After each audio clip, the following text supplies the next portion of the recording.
एक गांव में रोहन नाम का गरीब लड़का रहता था। रोहन की शादी को कुछ महीने हो चुके थे और वह अभी भी अपनी अमीर पत्नी और अपनी गरीब मां के बीच के जटिल रिश्ते को समझने की कोशिश कर रहा था। उसने एक सास और उसकी बहू के बीच के कठिन रिश्ते के बारे में सुना था, लेकिन रोहन ने कभी नहीं सोचा था कि यह इतना वास्तविक होगा। गरीब सास अपनी राय में बहुत मुखर थीं और अपनी अमीर बहू को यह बताने से नहीं डरती थीं कि वह उनकी पसंद से खुश नहीं है।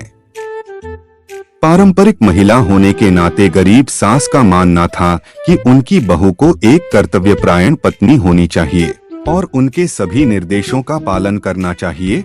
रोहन की पत्नी अमीर बाप की बेटी थी, इसलिए बहुत स्वतंत्र थी और काम कैसे करना चाहिए इसके बारे में उनके अपने विचार थे।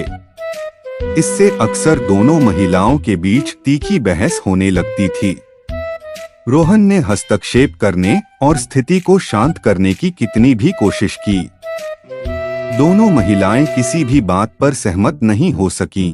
एक दिन गर्मी असहनीय हो गई थी और दोनों महिलाएं अभी भी छोटी छोटी बातों पर बहस कर रही थीं। रोहन हताश हो गया और अंततः उसने मामलों को अपने हाथों में लेने का फैसला किया। उसने अपनी अमीर पत्नी से बाहर जाकर उन दोनों के लिए कुछ ठंडा पीने के लिए खरीदने के लिए कहा।